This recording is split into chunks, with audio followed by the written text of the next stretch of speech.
But before that, I was a marine biologist with a primary focus on supporting vulnerable and often indigenous communities with climate and globalization risk and resilience strategies.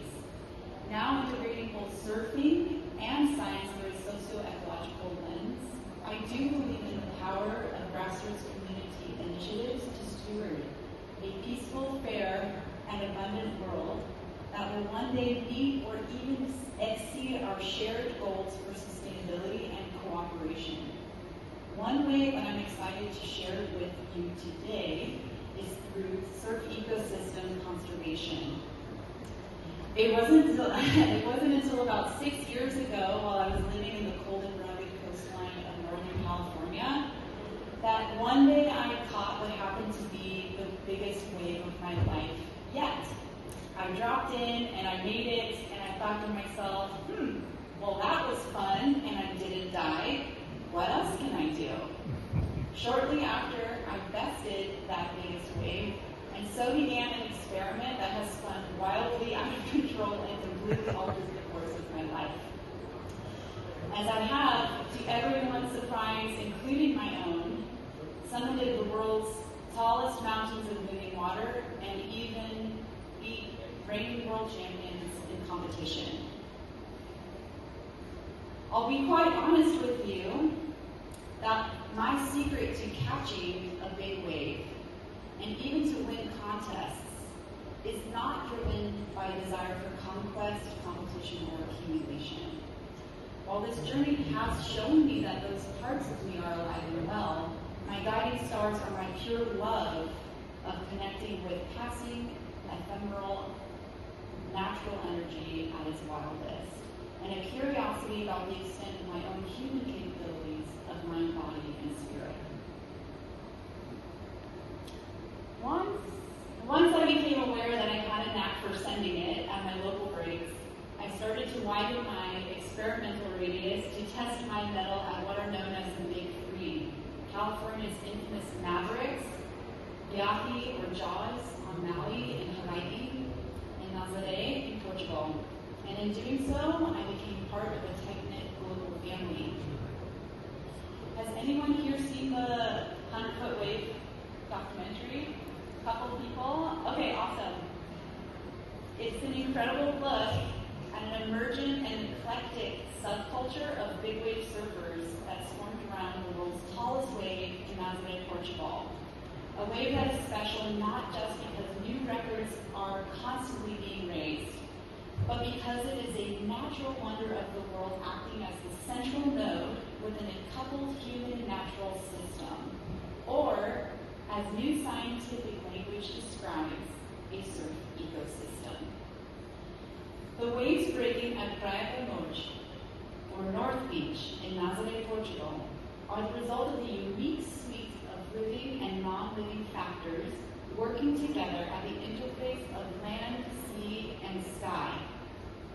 The town of Nazaré itself is a traditional fishing village nestled into a marble peninsula, where some of you may recognize the iconic red lighthouse from pictures, and is actually the rim of a canyon that extends thousands of meters deep into the ocean, the reason why the fishing is so good. The genesis of the international big wave surfing scene there actually began as a tourism pilot project. A local Nazareño was curious if these mythically giant waves breaking in the wintertime might be considered good to surfers, and if so, maybe they could reinvigorate what was otherwise considered an extremely quiet off-season.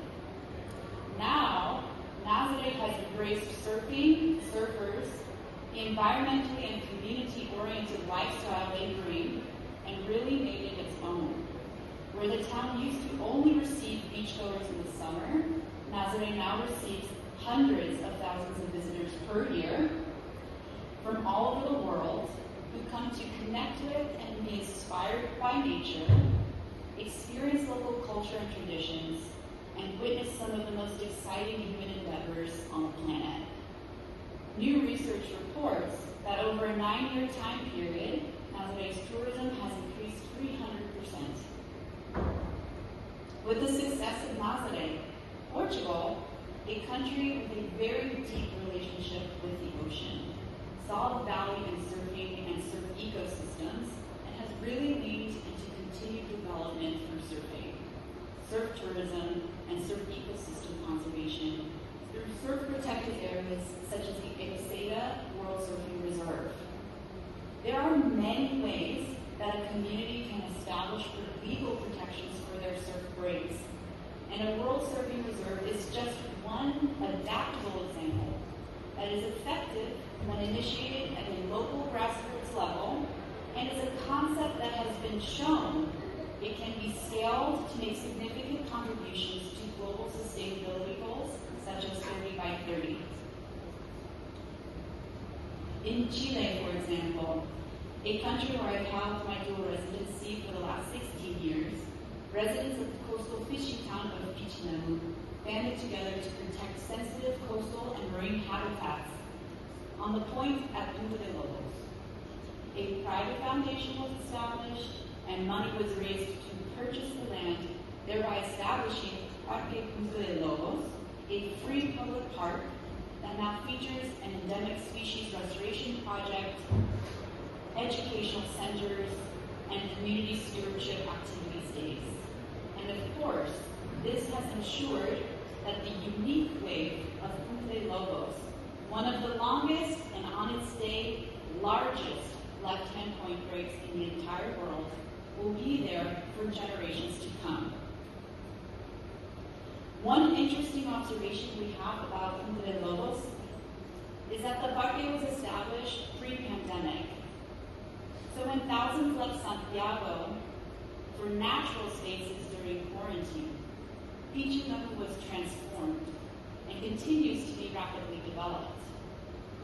However, because the park was there, this natural space has evolved at its own pace, which has fostered not only a healthy coastal ecosystem and all of the associated ecosystem services, but also created a positive feedback loop in how people value the surrounding region.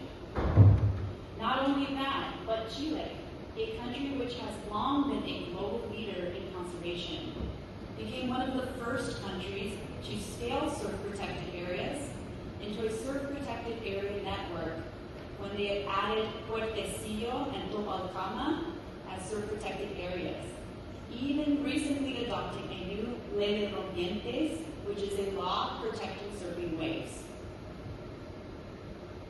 In the same way, when we consider the opportunities surf ecosystems present for a blue economy, I'll say again that an engaged local community is the foundation for effective conservation and sustainable development.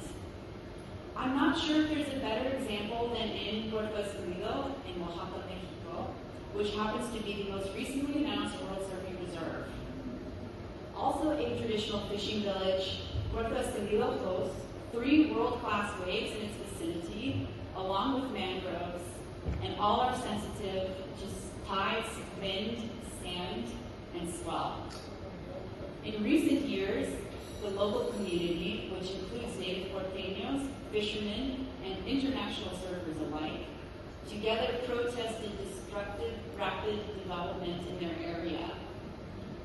Now that they have won legal protections for their surf breaks, they have concrete tools to steer development in a way that is aligned with their values for clean water, clean air, and will ensure that their waves are protected, ensuring pro-benefits across both short and long-term timescales. Surfing waves are both a finite and renewable resource. There are only so many quality waves in the world. And again, they are connected to so many different systems that make them what they are. However, the ocean will continue to send us waves for generations, if only we continue to let it. While the surf industry is actively working towards reducing its footprint, the act of surfing itself is non-extractive, a practice which places a person completely in a fleeting moment of oneness, leaving only a momentary wake. It is up to each person to decide what to do with each opportunity that life sends to us, each passing wave. Thank you very much.